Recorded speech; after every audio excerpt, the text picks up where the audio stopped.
Thanks for joining us on episode 1495 of the Inspired Stewardship Podcast. I'm Ray Martin.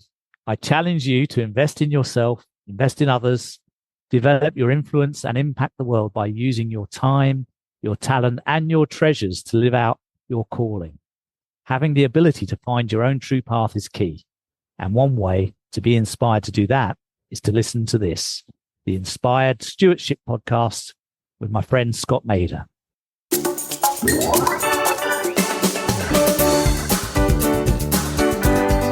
Feeling of kindness and kindredship, where people genuinely, not in a forced way, really feel that they want to create a sort of shared prosperity for their entire community.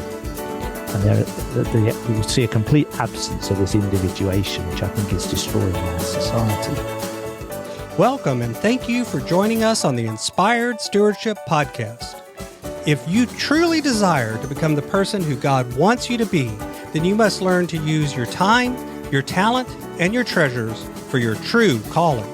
In the Inspired Stewardship Podcast, you will learn to invest in yourself, invest in others, and develop your influence so that you can impact the world.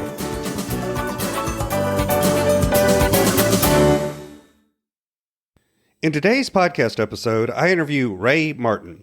I asked Ray about how he discovered he was living someone else's life despite what looked like having great success. I also asked Ray about how mindfulness helped him find a connection to the bigger universe. Ray also shares with you how his outlook has changed as he dived deep into mindfulness. I have a great book that's been out for a while now called Inspired Living. Assemble the puzzle of your calling by mastering your time, your talent, and your treasures. You can find out more about that book over at inspiredlivingbook.com. It'll take you to a page where there's information and you can sign up to get some mailings about it as well as purchase a copy there. I'd love to see you get a copy and share with me how it impacted your world. Ray Martin, also known as the Daily Explorer, is an entrepreneur and award-winning business leader. As a coach, mentor, facilitator, speaker, writer, and mindfulness teacher, he is a torchbearer for greater human consciousness. Ray is also a marathon runner and fundraiser. He's on a mission to empower people to live authentically and to bring more joy and happiness into the world. He's also written a book, Life Without a Tie. Welcome to the show, Ray. Great to be here, Scott. A pleasure to see you again. Absolutely. So for those of you that can't tell from the accent, Ray is not here in the States. So he's over in the UK. So we were talking before we started recording about the beauty of the time zone thing. We're recording. It's early in the day here for me. It's midday for him. And it's always fun to talk to people all over the world at all different sorts of times. So I shared a little bit in the intro, Ray, with some of the things you've done, your tag or your name, the Daily Explorer, what you've done to get there. But I always talk about intros, no matter how long they are, even if it's a 12-page bio, it's like our Instagram photos. We show the highlights and the good stuff. We don't necessarily get into all the nitty-gritty details. So talk a little bit about your journey and what has got you to being the point now where you're focusing on fundraising through running marathons, which is odd enough in itself, and doing the mission that you're doing to look for folks to help them spread more joy and happiness in the world. Yeah, gosh. Let's see if I can summarize that a bit for your listeners. And if you can ask me maybe some parts you want to explore a bit more. But when I was a younger man, I'm 64 now, but when I was a younger man, my ambition growing up was to be a successful and respected businessman. I had been taught that by my parents and my society around me, and that was always the road I was walking down. And I think I didn't question it. I just largely followed that path and eventually set my own company up at age 34. And my business partner was the woman who eventually became my wife. And we were a husband and wife team and grew a very successful consulting business in the UK, which resulted in 2002 me being the business leader of the year from the Daily Telegraph, which is a very prestigious newspaper here. Now, that all sounds great. But in the last few years of that part of my life, I noticed often that I wasn't feeling deeply happy or content in the life I was in. I actually felt like it was like living someone else's life in a weird sort of way. And I could never really make sense of that. It just bugged me all the time. And I always thought it might pass, but it never really entirely did. Eventually, one day, my wife came back from a business meeting and said quite suddenly and abruptly, I'm leaving you and I'm leaving the company. And it shocked me to my core, Scott, to be honest. It just really floored me. And at the same time, my father got very ill and passed away. And the life that I knew and had been in just was completely gone. And so that created just a crack in my reality enough to say, this is a moment where if I chose to, I could really reflect on what that feeling was all those years and see if there's a new path for me to take from this moment on. Because I never had the chance to look at it while I was in it. Now it had gone. It literally had lost everything, more or less. Still had the company, but I decided for various reasons to actually sell the company, get on and move out of it. And that led to me making the decision to take a 6-month sabbatical after all of that had happened. And I got divorced and my dad had passed away. And 6 months was the time I gave myself to go into a new world and reflect on all of those things and extract some meaning. I had no idea that it was going to take me longer. And I actually ended up on that journey of reinvention to discover a new path for myself. It took me 14 years living out of a backpack globally around the world. And in that journey, I did many things, including learning about meditation, mindfulness, developing a mindfulness practice, starting a fundraising foundation, running marathons, all those things that you've mentioned. And I ended up being someone with a kind of a unique insight into life because I'd been for 25 years successful in the corporate world and an award-winning CEO. Mm-hmm. And then I left that life totally and become a meditator, mindfulness practitioner, traveler, fundraiser, philanthropist.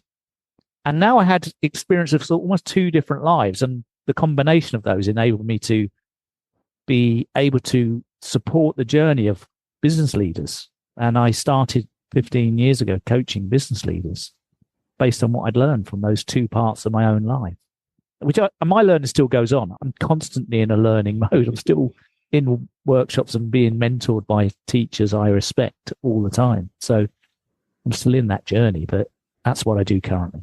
So it's a long answer. No, it's perfect. So I want to follow up on a couple of things. You mentioned at the beginning that you, at that point, had, and the way you said it was success. Yeah. But talk a little bit more about why did you look at that as success? What was it that made that, quote, something you would call success? And yet at the same time, obviously you were not, it wasn't authentically feeling like success. Yeah. Talk about that kind of mismatch.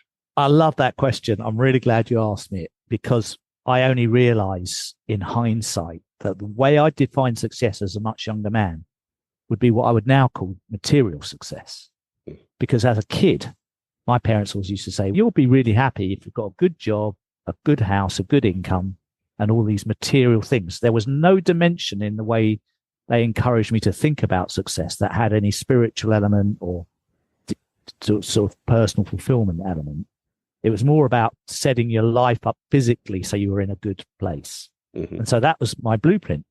And of course, I did that. I got a good income. I got a house and all those things. But I actually didn't feel happy on the inside. And it just suddenly dawned on me, wow, I didn't define success really very clearly or well. And then as I was stuck in the realization that I hadn't defined it well, and I was mourning the loss of my marriage, I came across this book. You might have heard of it, called The Top 5 Regrets of the Dying. Mm-hmm. It's written by a lady called Bronnie Ware, who's a hospice nurse in Australia. And so her job is talking to people in the last days of their lives. And she's spoken to thousands of people in that place. She says in her book, she asks them all the same question: what do you most regret about your life? And they all said the same 5 things when she asked them. She said, it doesn't matter if they're a millionaire or a janitor, or it didn't matter what they did. They all said the same 5 things. And the number one thing that they said was, I wished I'd lived my life true to myself and not the life that others expected of me. And this, when I heard this, it just hit me between the eyes like a punch, because that was one of the pieces I was trying to figure out for myself. What does living life true to myself actually look and feel like for me? And I didn't know, because it wasn't being a CEO. It wasn't living in London and having that life. And so I needed to get an answer to that question. So it became my quest. I went on a quest. Tony Robbins, the coach, he says, your life is determined by the questions you're asking of yourself, because the word breaks down to, what quest am I on? What quest am I on? What's the question I'm asking? And so it became my quest to discover the answer to that question. And now I feel like the life I have today is much truer to who I am as an individual, and what fulfills me, what gives me deep satisfaction, and that gives me inner peace. I have lots of comparisons I can make to the old life, but that's really what it's about. So another thing that you said early on that I wanted to probe, you said while you were in the midst of all of that, having all of this success, had a successful business, winning awards, married, all of these things that you see as trappings of success, the exact thing you said was, I never had a chance to examine it. Yeah. Is that true? Is it really I never had a chance to examine it, or is it that you just didn't examine it? Back on it now, where you are today, because I know at the moment it's a different thing, but where you are today. Yeah, probably more the second. I didn't examine it. What do you think kept you from doing that? Yeah, what a great question. I think probably just fear that by having to confront it head on and make a realization this isn't a life that I want, that I would face a lot of loss, a lot of pain, a lot of sense of where I'm, a void of no direction, or just having to confront that feeling, which I inevitably had to do anyway. Mm-hmm. But I don't think I was willing or courageous enough at the time to really confront that feeling. I had a very good material life, and it was enabling me to sustain my dysfunction for as long as I wanted to, because of plenty of distractions that I could afford to spend on good holidays, lots of nice food to eat, going out and doing lots of lavish events, and those kinds of things just kept distracting me from facing that question. Mm. Yeah, so I think it was a combination of fear and distraction, both. Fear and distraction. Yeah. Talk a little bit of, I know you mentioned having that kind of trappings of physical success, but no real deeper feeling of happiness or success or connection. Yeah. And talk a little bit about your spiritual journey, your faith journey. How did mindfulness and these other things, how did they help you tap in or feel that connection to whatever name we want to give that bigger, bigger connection to the universe that we have? Yeah, it was a gradual unfolding is how I describe it, because after I'd been in Thailand, where I first went in Asia for 5 or 6 months, on the surface, I looked fine because I was in a lovely paradise setting and I was wearing shorts and my flip-flops and all relaxed with no targets or goals to have to achieve. But on the inside, I was very agitated. I was not in peace. I was feeling a lot of guilt and shame about not being a great husband and having wrecked my marriage, and just really hard on myself, to be honest, about how I'd screwed up things in some ways. And I remember talking to a traveler who'd had a meditation practice. And when I was telling him this, he'd said, had I ever considered going to do a Vipassana meditation retreat? And I didn't even know what that was. I'd never heard of it. He said, and I said, what's that? He said, you go into a Buddhist monastery for 10 days and you sit in silence with the monks and you meditate, and they teach you about the Dharma and Buddhist teachings. And it can be very enlightening and eye-opening and could create some peace for you. And what I was learning in this first few months of that journey was I was learning to trust my feeling rather than my thinking. And I'd really relied heavily on my thinking as a businessman and never trusted my feeling. And this is what I was learning. I wasn't being told that by anyone. I just was noticing as a traveler that when someone spoke about something and I felt excited or I felt good or I felt what they were saying, I went, I feel good hearing this. I need to go and do that. I overrode my own intellect in a way and trusted the feeling. And I was very unwilling to do that at first, but I started to do it. And that's confidence to trust that feeling, what I now call the voice of my inner wisdom, just grew and grew. And I did the Vipassana retreat and it massively changed my mindset. I calmed down a lot. I had much less mental noise. I felt much more calm and optimistic about the future. And then I wanted to have a mindfulness practice. So I joined a community of meditators in Chiang Mai, where I lived, and started meditating every week with my community and evolved the practice. And it became like a foundation of stability inside me that I'd never had before in my life. And it was a sort of place I could go. Thich Nhat Hanh, the Zen Buddhist monk who died about 2 years ago, is a lovely man. He was 95. He calls that place going home to yourself. Going inside yourself is like going home to your safe place. And I always have that now inside me. And I never had that before. So it's changed my life in a lot of different ways as a couple. For a lot of folks, when they start thinking about doing mindfulness or meditation or these sorts of exercises, and what you just said, going inside yourself is a safe space, coming home. But for a lot of folks, especially I think early on, that doesn't feel like a safe space when you start getting inside your own head and thinking about yourself. Talk a little bit about that. How did that become a place that felt like coming home? Yeah, how I've come to understand it in the teachings I've received is that because we're either kind of driven by our ego or we're driven by our wisdom. And I don't think there's any in between, which depends on which sort of system you let navigate your life. Now, I've become very used to being driven by my ego and navigating in that way. And so here I was in a place where I was being invited for the first time to let go of that system and try stepping into something as a different way of living and navigating. Mm-hmm. And that's quite scary because the ego wants to get everything right. It wants to do it correctly. And so when I was meditating, I go, I don't think I'm doing this right. I'm not getting the kind of insights other people are saying they're getting. It's not happening for me. And my mind isn't quiet. I've got loads of noise going on. Even when I'm sitting meditating, I can't stop thinking. And should I stop thinking? Blah, blah, blah, blah, blah. I must be doing it wrong. Yeah, I must be doing it wrong. And it took me a while to the penny drop, but I realized that's what the ego is, and that's what it does, and that's what the mind does. When it's untrained, the mind runs amok, and we're mostly being run by our minds, our wild, untamed minds, most of the time. You can call that respectfully, you can call it your autopilot. Your autopilot's running your decision making. We're not in that place of equanimity and calmness where we can look at what we really want and need and make a wise choice based on those real needs, even if it feels uncomfortable or it maybe goes against the grain of our self-image. It's still the wisest and best choice for our soul. Then we can make those choices when we've got that place of calmness, but you can't when you're in autopilot. And I look back at my life and I thought, wow, I've been in autopilot my whole life pretty much. So there's a struggle sometimes, I think, for folks with talking about the future, the past, and the present, right? Yes. Where we want to prepare for the future. We want to plan for the future. We want to be smart about looking forward, right? You don't want to make decisions today that hurt you in the long term. Yeah. And you want to learn from the past. You want to know what's coming. But a lot of times when you look at the past, instead of learning, we feel other emotions like regret. Yes. But obviously, the only time we're actually able to be alive and act is the present, that kind of three-way tension. How do you balance now versus where you used to be when you were all in your head and in that ego-driven?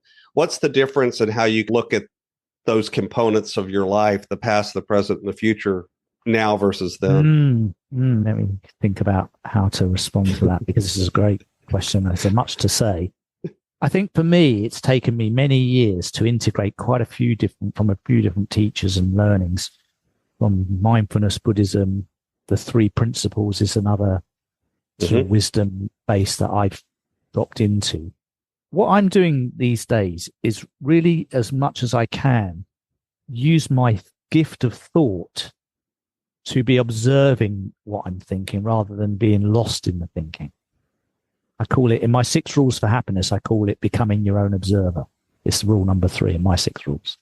And that's taken me quite a few years to get comfortable with doing, because I think the human being is the only species on earth that has this ability to stand in the third person and be aware of what we're thinking.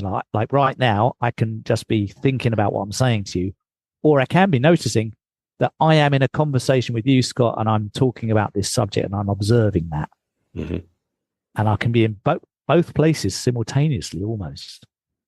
And I think that becoming your own observer for me has been given me the greatest freedom above anything else I've ever discovered to step outside of my conditioned thinking and outside of my automatic reactions and go, that's not the wisest choice I can make in this moment to behave in that way.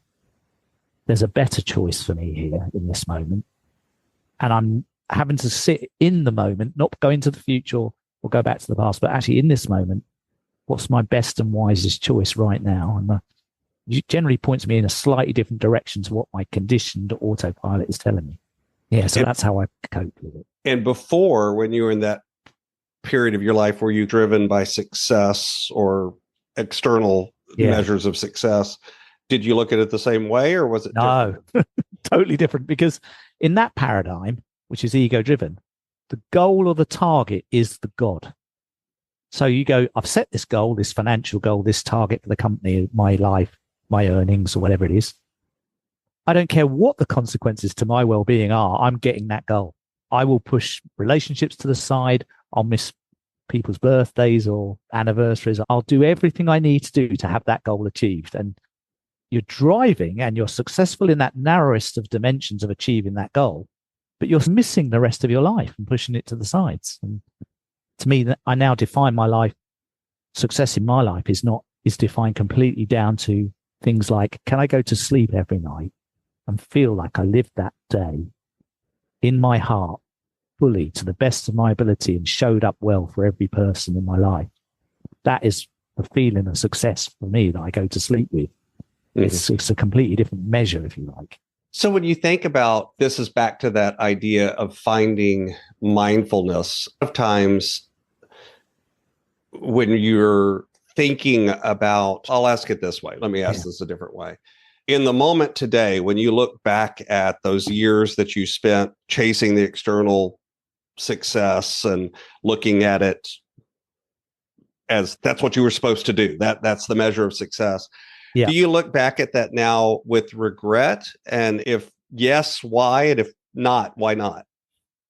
Yeah, no, I don't is the answer, because I think of life as a series of chapters. And in our 20s and 30s, that's the time of our lives where we're skill building, where we're building our base of capital and stuff, where we're doing all of that stuff. We have to you've got to construct your life at some phase of it.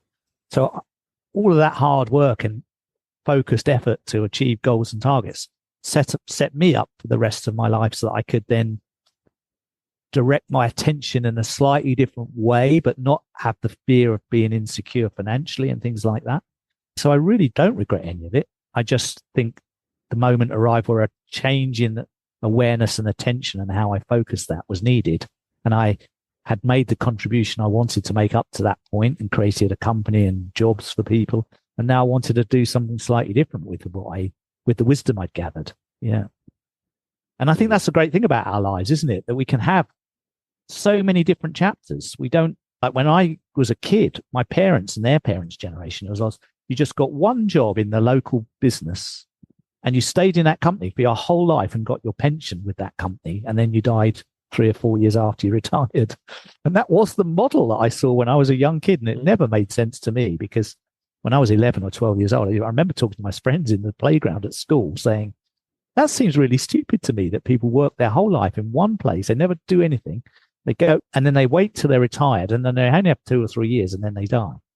So my friends laughed at me a bit and said, what are you going to do instead then? I said, I don't know. I said, I'm just going to work twice as hard for the first half of my life, accumulate whatever I need for my whole life, and then spend the second half spending what I've accumulated so I can play for half of my life. And that's what I used to say. I had no idea how I'd do that or what it really meant. I was talking nonsense in a way, but I remember feeling that was how I wished it would be.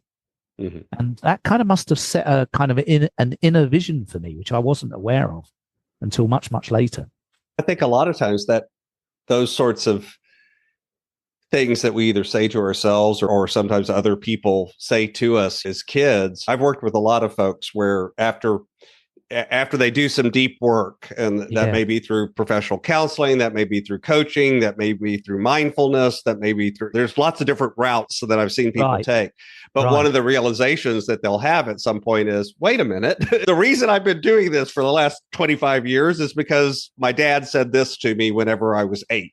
That kind of thing.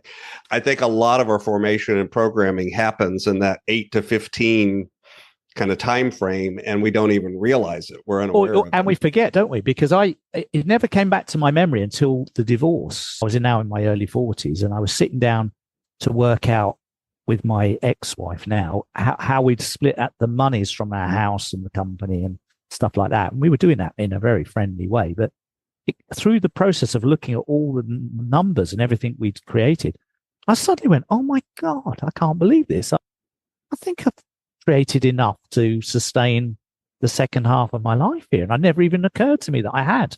Mm-hmm. It just happened accidentally in the background. And I'd forgot. And then I went, gosh, I remember 30 years ago talking about this as a kid. And I'd totally forgotten I'd even had those thoughts. So I've got a few questions that I like to ask all of my guests, but before I ask you those, is there anything else about this journey that you've been on or the mindfulness work you do that you think is really important to share with the listener? Yeah. And following on from what I was just saying, the one thing that I would say to anyone these days is living life intentionally is what I call it. Setting intentions. And when you set an intention, like I did when I was 10 or 11, saying I want to work half my life twice as much hard and create twice as much money, I had no idea how that was going to happen or what that would look like. But that's the whole thing about setting an intention. You don't need to worry about the details. The thing is, you've got to set the intention and energetically align your life as much as you can to it. And that involves sometimes knowing what your values are, what your vision is, what your purpose is, things like that. And that's all work you can do by deepening your own reflections into your way you're seeing things. But setting an intention is critically important in having a life of meaning and fulfillment. And I include setting intentional relationships with your colleagues at work, rather than just drifting in and out of those relationships. Having a colleague sit down and saying, look, we've just been put on the same team, you and me. We're going to work together for 2 or 3 years. How do you want us to work together in a way that maximizes each other's growth and development? How can we support each other to realize our dreams? How can we give each other feedback that's really going to help each other grow? This is an intentional relationship that's going to really have some impact on our life if we set it up well.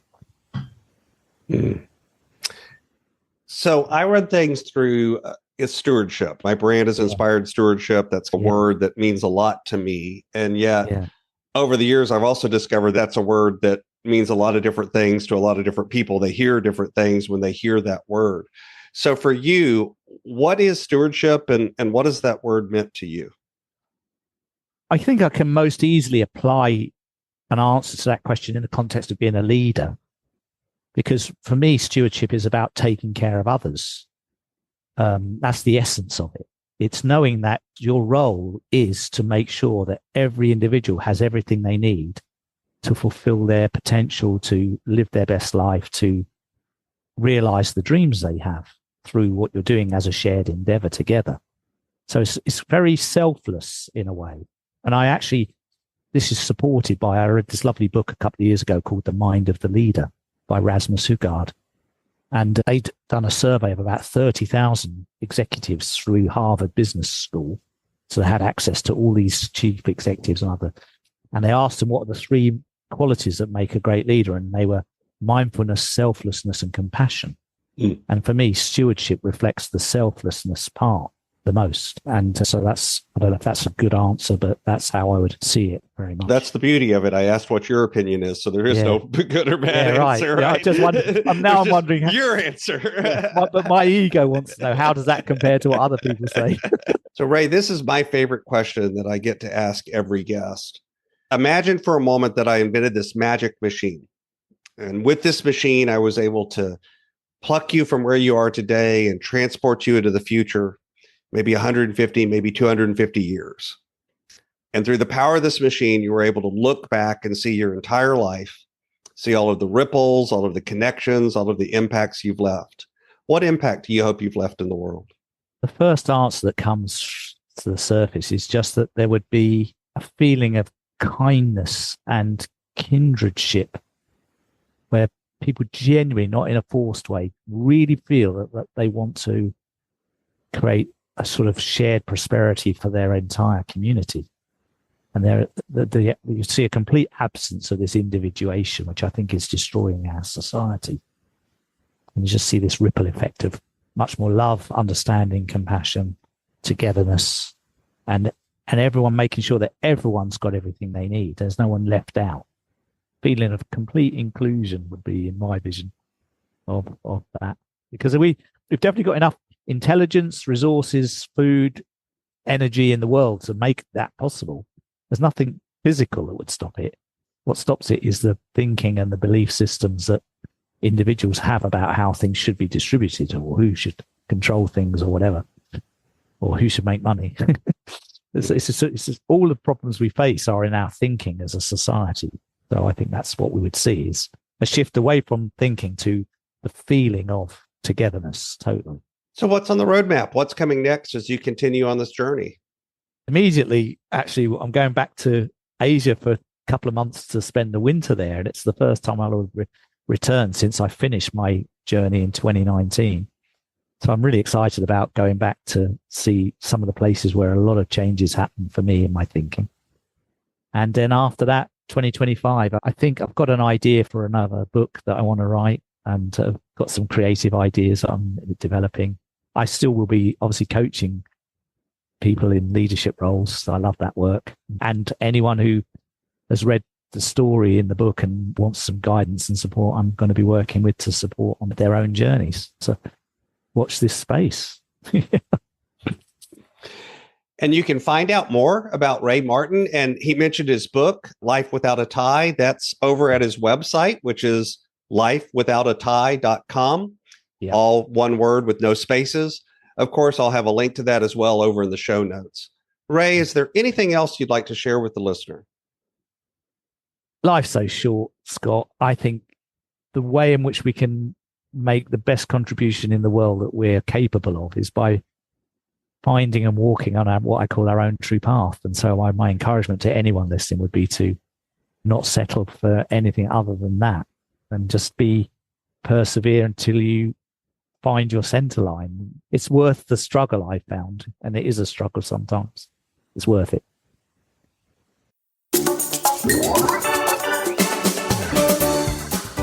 Thanks so much for listening to the Inspired Stewardship Podcast.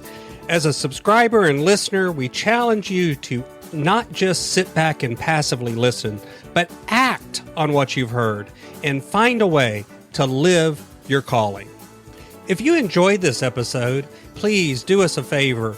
Go over to inspiredstewardship.com/iTunes rate, all one word, iTunes rate. It'll take you through how to leave a rating and review, and how to make sure you're subscribed to the podcast so that you can get every episode as it comes out in your feed. Until next time, invest your time, your talent, and your treasures. Develop your influence and impact the world.